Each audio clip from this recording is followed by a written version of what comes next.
Você está preparado para a bugada de cérebro que eu vou dar em você hoje? Eu espero que sim. Você resolveu dar o play nesse vídeo por livre arbítrio.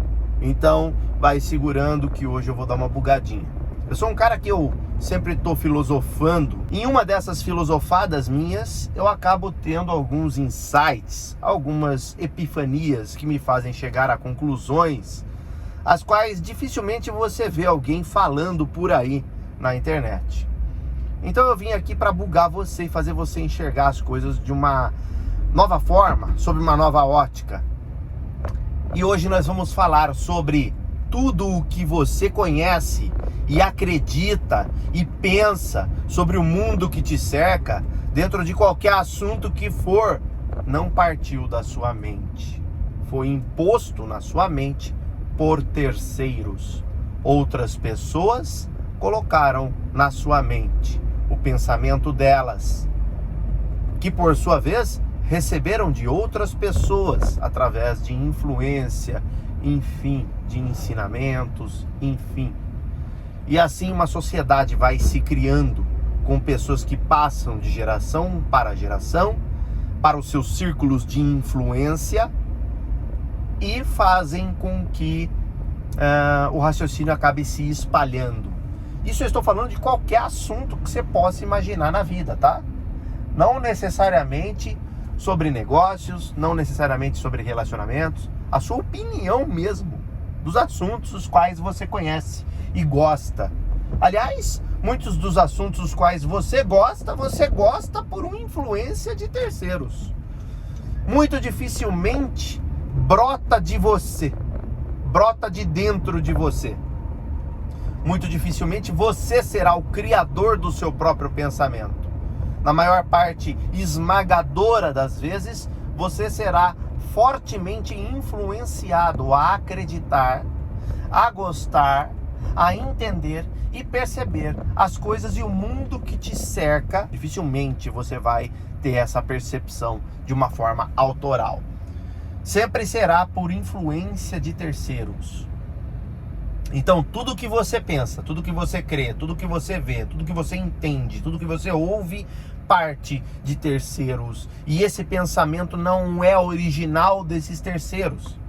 Então, o seu pensamento também não é seu. Você não é o autor daquilo que você acredita. Então, existe essa briga política, por exemplo. A gente pode aterrissar o raciocínio em política para ficar bem ilustrado aqui.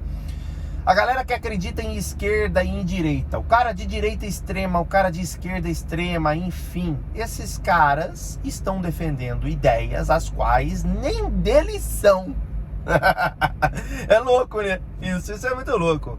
São outras pessoas que mostraram para elas que isso era o correto, que essa era a forma legal de se enxergar o mundo e de se ver as coisas do cunho político, e elas se moldaram. E às vezes por não entender o outro lado da moeda, às vezes por não ter uma vasta noção do mundo que cerca, são facilmente manobradas ao bel prazer daquele que entende, daquele que sabe como jogar o jogo da manipulação.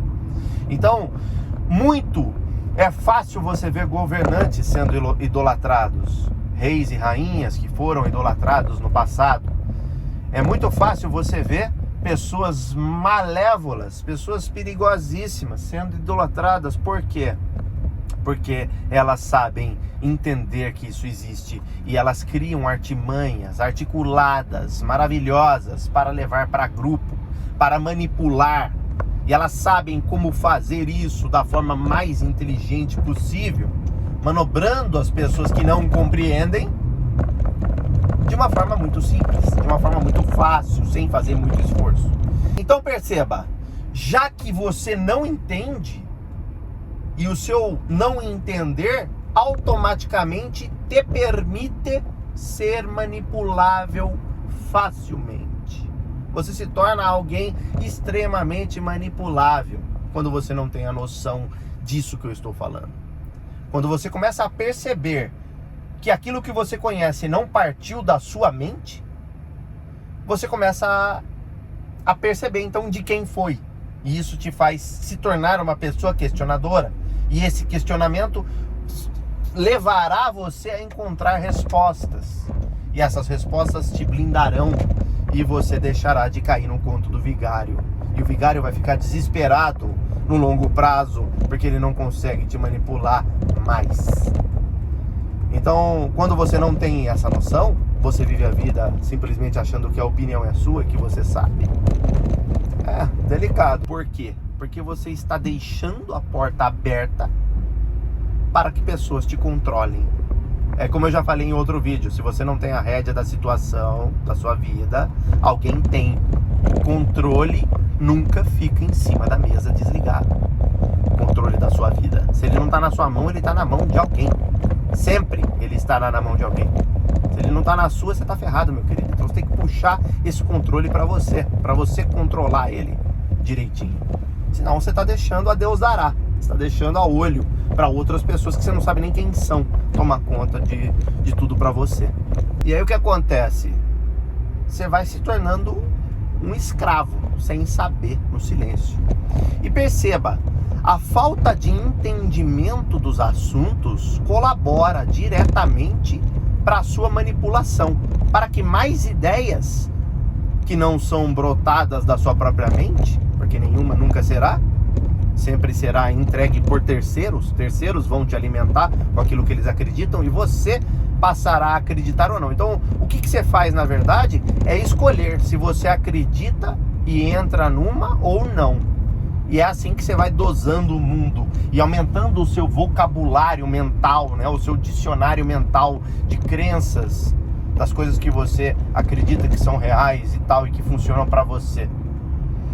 E você adquire conhecimento, você vai vendo os outros lados das moedas. Então, por exemplo, falando de política, que eu aterrissei o raciocínio, você vai ver sobre esquerda, vai ver sobre direita, vai aprender sobre ambos, vai chegar a conclusões, e aí sim a sua noção estará um pouco mais afiada. Mas isso não mudará o fato, jamais, de que as suas ideias não brotam da sua mente. Brotam da mente de terceiros que repassam para você geração após geração, desde que mundo é mundo. Alguém começou com isso, né? E a gente não sabe quem é, mas dentro de diversos assuntos, dentro do cunho político, dentro do cunho empresarial, dentro do cunho religioso, enfim. E cá estamos. Então nós temos que fazer o quê? Uma gestão, um management, um micromanagement, que é uma microgerência desses raciocínios, para que a gente possa ser o mais... É por isso que eu falo, a sensatez está em tudo. Ela é o equilíbrio que falta para que não haja caos em toda essa bagunça de informações. Todo mundo fica vomitando suas verdades, cabe a você aceitar ou não. Como você vai saber se você está aceitando algo, deixando algo entrar dentro da sua redoma de crenças, do seu círculo de crenças, vamos dizer assim, se você não sabe se aquilo é legal ou não? E é por isso que a falta de conhecimento, ou seja, a falta de estudo sobre as coisas, fará com que você aceite que dói menos. Você vai ficar quieto e vai aceitando tudo. E quando você vê, você está sendo altamente manipulado. Você está sendo uma baratinha, um insetinho de grandes mentes que sabem disso e usam disso para te convencer a comprar o curso, para te convencer a votar, entendeu? E aí você tá ferrado, meu querido. Aí você tá ferrado. Porque você acaba não prejudicando só você nessa equação. Você acaba prejudicando as pessoas que te cercam. Às vezes até uma sociedade inteira, elegendo pessoas que não deveriam ser eleitas, por exemplo.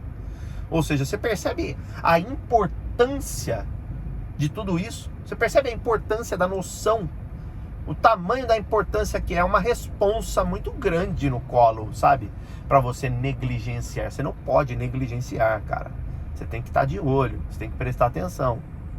Porque quando você presta atenção, a coisa tende a funcionar melhor.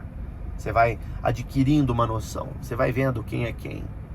E como você não tem escolha, você é obrigado a aceitar uma opinião que é imposta para você como verdade, você tem que saber ser sensato, para pelo menos pegar aquela mais coerente em termos de sociedade, em termos de afetar terceiros ou não, em termos de ser benéfica para a sua própria vida ou não.